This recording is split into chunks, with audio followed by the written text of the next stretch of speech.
A Star is Born vaulted Kris to Hollywood stardom and won him the Golden Globe Award for, what was it like working with Barbra Streisand?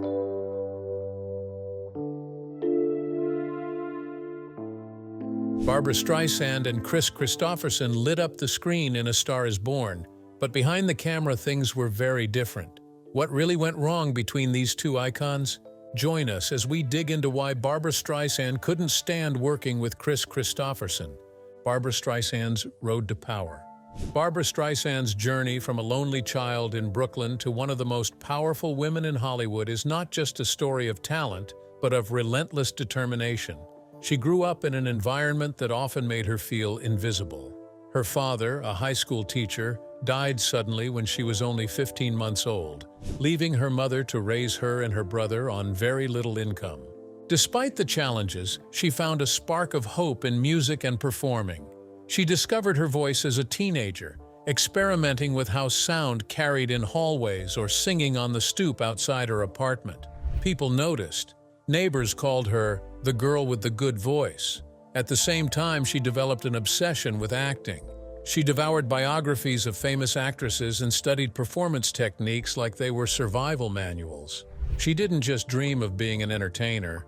She dreamed of being somebody important, somebody the world would notice. Her break came in the early 1960s when she began singing in nightclubs. By 21, she was signed to Columbia Records, but with a twist. She gave up a larger paycheck in exchange for complete creative control. That choice shocked the industry. Few artists, let alone young women, were bold enough to demand authority over their own work. For Barbra, it was non-negotiable. She wanted to shape her career her way, and she wasn't about to let executives dictate her music. In 1964, she starred in Funny Girl on Broadway. The show was a smash hit, and Barbra's performance as Fanny Brice became legendary. When the musical was adapted into a film, she reprised her role and won an Academy Award. Success on such a massive scale reinforced both her reputation as a perfectionist and the beginnings of her so-called diva image. By the 1970s, Barbra Streisand had already achieved what most performers only dream about. She was a best-selling singer, an acclaimed actress, and a star with influence. But she wanted more than just roles. She wanted ownership over her projects. That desire led her to the 1976 remake of A Star is Born. Unlike the earlier versions of the story, Barbra's vision was different. She didn't want her character to be a passive ingenue who depended on a man's success. She wanted to portray a strong, modern woman who built her own career and identity. In many ways, it was Barbra rewriting the narrative of her own life into the film. To make sure her vision was fully realized, she didn't just star in the movie, she also produced it.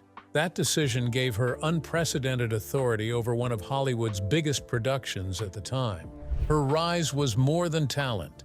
It was persistence, control, and an unshakable belief that she could turn her life story into something bigger. And it set the stage for the stormy partnership with Kris Kristofferson that would test everything she had built. And that's where things get really messy. Kris Kristofferson's rock and roll chaos. Kris Kristofferson was never the typical Hollywood star. Before he became famous, he lived a life that was full of contradictions. He was born in 1936 into a well-off military family. His father was a U.S. Army Air Corps officer, and his family expected him to follow a respectable path of discipline and service. Kristofferson did exactly that at first. He studied at Pomona College in California, excelling as a student and athlete. Later, he won a Rhodes Scholarship to Oxford University, where he studied literature. While in England, he also took up boxing and began writing songs. On paper, it looked like he was headed for a safe, successful life in the military or academia. After Oxford, he joined the U.S. Army and trained as a pilot, eventually becoming a captain. His family and peers saw this as proof that he was living up to his potential. But Kris wasn't happy. He felt trapped by expectations and longed to chase something that felt more authentic to him. Against the wishes of his family, he walked away from a stable career in the Army and decided to devote himself fully to music. It was a decision that shocked many, but for Kristofferson, it was the only way forward. Once he committed to songwriting, life became a struggle. He worked odd jobs, including sweeping floors in Nashville recording studios, just to stay close to the business. Slowly, he began to make a name for himself through his writing. His songs stood out because they weren't polished love ballads or typical country hits. At the same time, he was also building a reputation for how he lived. Kristofferson embraced the outlaw side of the music world. He drank heavily, partied hard, and carried himself with a kind of rough charisma that audiences found magnetic. His lifestyle matched his music, unpolished, passionate, and often chaotic. Fans admired him because he was authentic, and even when his life looked messy, his art felt real.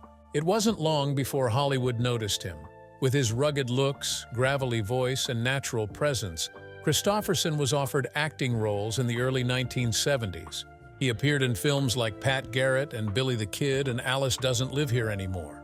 These roles built his image as the kind of actor who didn't need polish to be compelling. He wasn't the conventional leading man, but his rough edge made him stand out. When A Star Is Born came his way in 1976, Kristofferson saw it as more than just another acting job. The story of a self-destructive rock star whose career spirals while his lover's star rises hit very close to home. Kristofferson himself was dealing with the pressures of fame, heavy drinking, and the toll that came with living in the fast lane.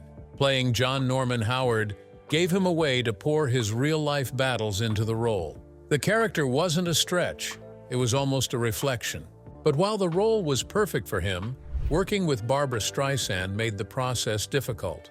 The two were complete opposites in how they approached their craft. Streisand was a perfectionist who prepared endlessly, controlled every detail, and demanded exact results. Kristofferson was the opposite. He preferred to work by instinct, to let moments happen naturally, even if they weren't polished. He didn't care about rehearsing things to perfection. He cared about capturing a raw, honest feeling. This clashed with Streisand's style in every way. Where she wanted precision, he offered spontaneity. Where she wanted control, he shrugged it off. Lovers turned rivals. Before Barbra Streisand and Kris Kristofferson ever shared the screen in A Star Is Born, the two already had a personal history. Their paths first crossed in the early 1970s, when both were well known in their fields but living in very different ways. Streisand, already established as one of the biggest stars in Hollywood and the music industry, was drawn to Kristofferson's rugged image and magnetic stage presence. She saw him perform at the Troubadour, the famous Los Angeles nightclub where countless singer-songwriters got their start. Watching him on stage, she later admitted she thought he was incredibly sexy. That first impression sparked a short but memorable fling between them. Their romance was not a serious long-term relationship, but more of a playful connection. They enjoyed each other's company, but it was far from polished or perfect. Streisand herself later shared a story that captured the messy nature of their time together.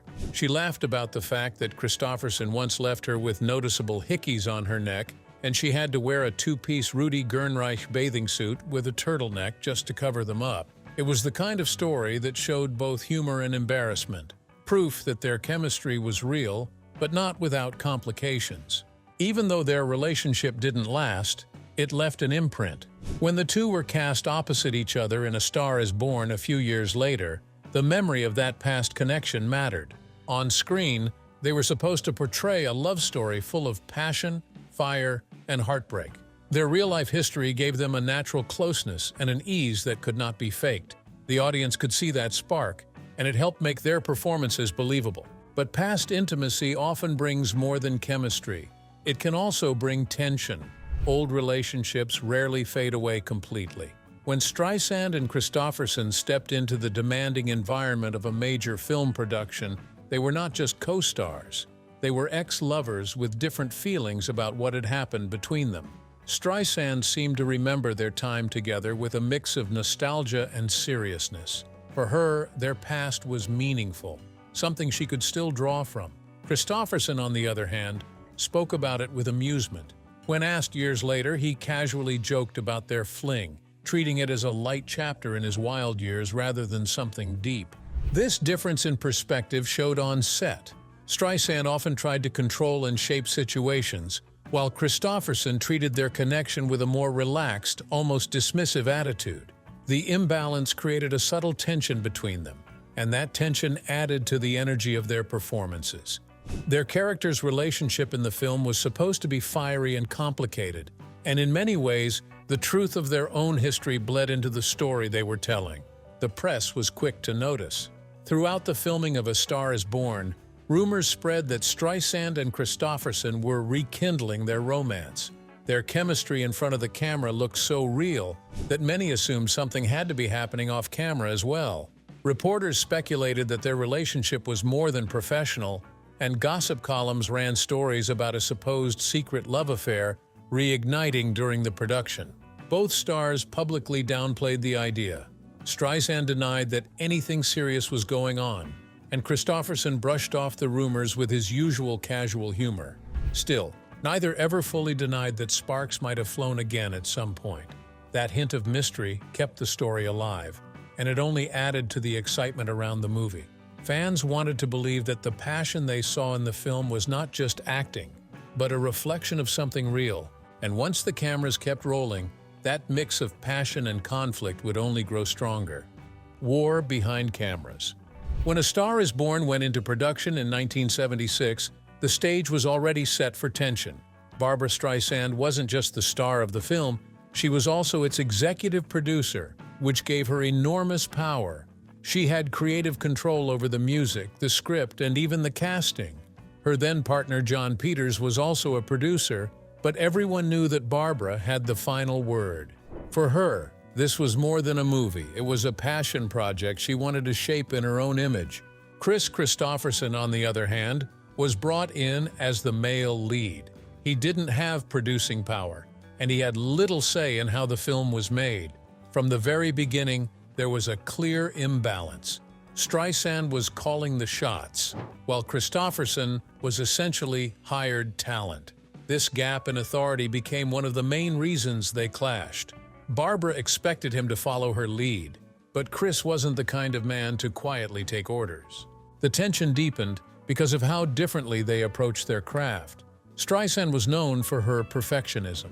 She wanted multiple rehearsals before shooting, and she expected every detail to be exact. From the way the lights hit her face to the sound mix of her songs, nothing was left to chance. She was meticulous, and she wasn't afraid to demand another take if something wasn't right. For her, art was in the details, and every detail mattered. Kristofferson was the opposite. He was loose, instinctive, and far less concerned with precision. He often showed up to set unpolished, sometimes even hungover, preferring to rely on raw emotion rather than rehearsed performance. His natural style worked well for the character he was playing, a fading rock star spiraling through fame and addiction, but it didn't sit well with Streisand's need for structure.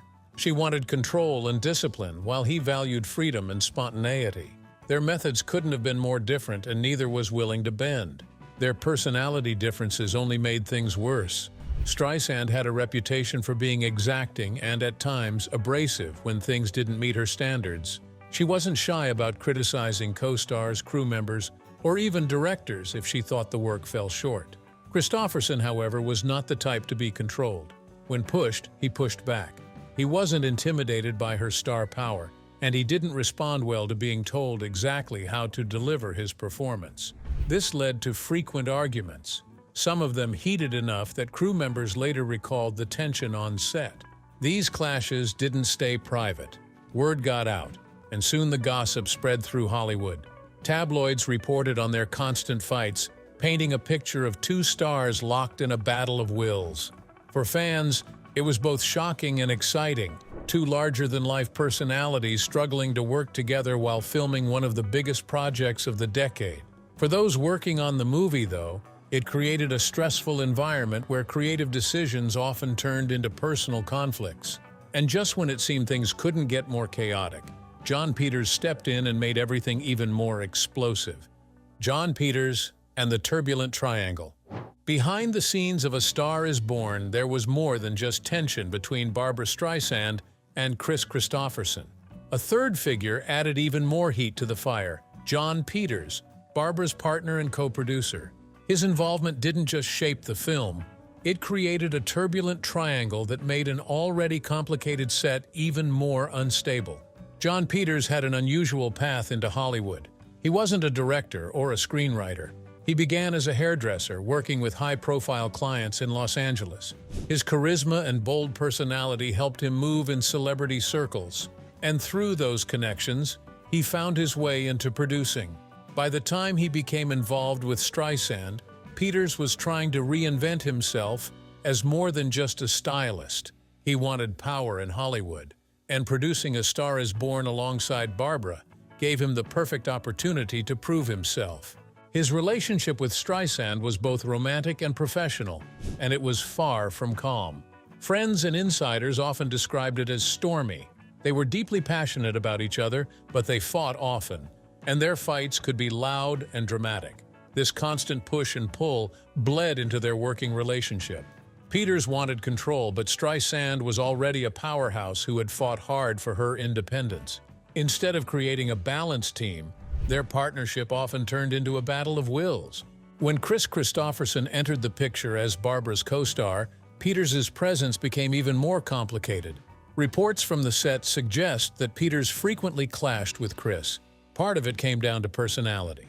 Kristofferson was independent, unpolished, and unwilling to bow to authority. Peters, on the other hand, had a reputation for being aggressive and hot-tempered, with little patience for anyone who challenged him. The two men butted heads repeatedly, adding another layer of conflict to a production that was already tense. Jealousy also played a role. On screen, Streisand and Kristofferson had undeniable chemistry. Their characters' romance was intense and believable, and Peters couldn't ignore it. Rumors circulated that Peters was jealous of the way Barbra and Kris connected while filming, even if it was just for the camera. That jealousy reportedly led to more confrontations, with Peters sometimes lashing out at Kristofferson or trying to assert control over situations that didn't involve him directly. Instead of calming things down, Peters' behavior only made everything worse. His volatile personality was like gasoline on an open flame. Streisand and Kristofferson were already struggling with their creative differences, her need for precision clashing with his free-spirited style. Peters' constant presence, fueled by his romantic involvement with Barbra and his clashes with Kris, created an atmosphere of constant friction.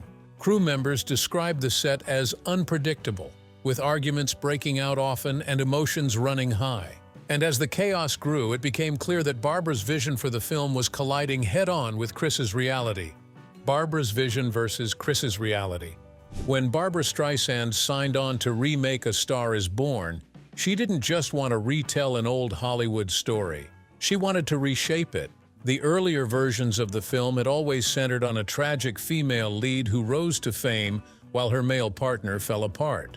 Those stories often painted the woman as dependent, vulnerable, and defined by her lover's decline.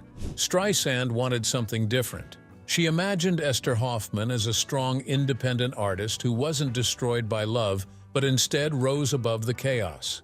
Her Esther would be self-assured, ambitious, and determined to succeed on her own terms. This vision also tied into Streisand's own career. By the mid-1970s, she was already one of the biggest stars in the world, and this movie was a way to further secure her legacy. Reinventing Esther wasn't just about feminism. It was also about elevating her own image. She wanted to be seen as a symbol of empowerment, someone who could survive heartbreak and still shine. In shaping Esther's journey, Streisand was also shaping the story of Barbra Streisand herself, a woman who refused to be overshadowed by any man. Opposite her, Kris Kristofferson brought a very different energy. His character, John Norman Howard, was written as a fading rock star drowning in excess. The role felt like a direct reflection of Kristofferson's own struggles at the time. He was known for his heavy drinking, hard living, and a kind of reckless charm that often bordered on self-destruction. Playing John Norman didn't require much acting. It was, in many ways, an extension of who he really was. That authenticity made his performance raw and believable, but it also made working with him unpredictable. His boozy, chaotic energy didn't always stay confined to the screen. The contrast between Barbra's carefully crafted vision and Kris's messy reality quickly became clear. Streisand needed precision. She wanted rehearsals, perfect lighting, and exact sound levels. She wanted every gesture and line delivered with intention. Kristofferson resisted that discipline. He preferred to work by instinct, letting things happen in the moment. He didn't believe in perfection. He believed in truth, even if it came out rough around the edges. To him, showing up hungover and channeling that into the role felt more honest than rehearsing until the performance was smooth. This fundamental disconnect made their collaboration nearly impossible at times. Barbra pushed for control, wanting the film to match her vision of empowerment. Kris pushed back, unwilling to be molded into something that didn't feel natural. She was focused on the bigger picture, while he lived inside the chaos of his character. Both approaches had merit, but they couldn't coexist without friction. The result was a movie defined by its tension. On screen, the love story between Esther and John Norman was both electric and volatile, and that was no accident. It was born directly from the collision of Streisand's dream and Kristofferson's reality. She embodied ambition and strength. He embodied decline and chaos. Together, they created the very contrast the story required, but at the cost of constant conflict behind the camera. And soon, the box office and critics would decide whether all that turmoil was worth it. Passion and poison. From the moment cameras rolled on A Star is Born, the dynamic between Barbra Streisand and Kris Kristofferson was impossible to ignore. Their chemistry on screen was undeniable, but behind the scenes it was a very different story. The fire that made their love story so believable was fueled just as much by stubbornness, ego, and constant clashes as by any genuine affection. Their love scenes were some of the most talked about in the film. To audiences, they looked sexy, raw, and full of passion. But for those on set, those moments carried a different kind of tension. Streisand came to every scene prepared, knowing how she wanted the shots to look, how the lighting should hit, and how every detail should fall into place.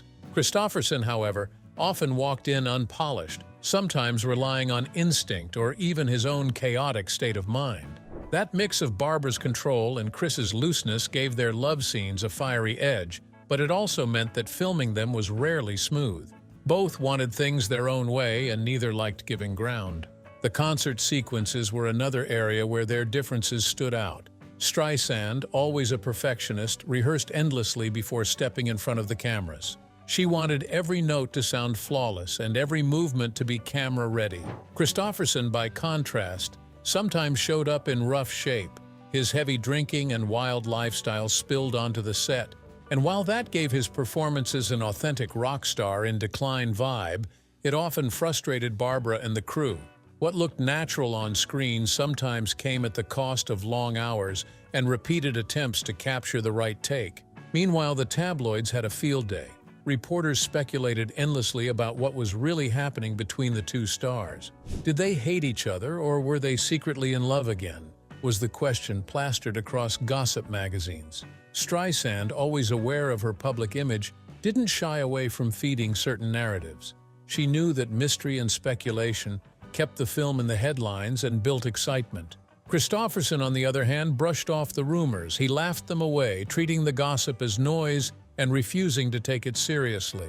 His casual attitude often contrasted sharply with Barbra's careful management of how their relationship was portrayed in the press. The result was a film where the line between performance and reality was blurred. On screen, Esther and John Norman's relationship burned with both passion and conflict. Off-screen, the actors lived through a version of that same fire, one fueled by pride, creative differences, and an unshakable tension that couldn't be hidden. And when the film finally hit theaters, all those battles came to a head in the reaction from audiences and critics. Success and silence. When A Star is Born premiered in 1976, the behind-the-scenes turmoil didn't stop it from becoming a box office hit. The film earned around $80 million worldwide on a budget of just $6 million, a staggering return that made it one of the top films of the year. For Barbra Streisand, it was more than just another success. It cemented her status not only as a superstar, but also as a Hollywood mogul. She had fought for control over the film, pushed her vision through, and proven she could deliver massive commercial results. With A Star is Born, she wasn't just an actress or a singer anymore. She was a powerful force in the industry. Kris Kristofferson also received recognition. His rugged, broken-down performance as John Norman Howard won him a Golden Globe for Best Actor in a Musical or Comedy. It was a major achievement, especially for someone better known as a songwriter than a Hollywood leading man. Yet despite the honor, the spotlight remained firmly on Streisand. The film was framed as her triumph, her project, and her reinvention of a classic. Even in Kristofferson's moment of glory, The narrative revolved around Barbra and the empire she was building.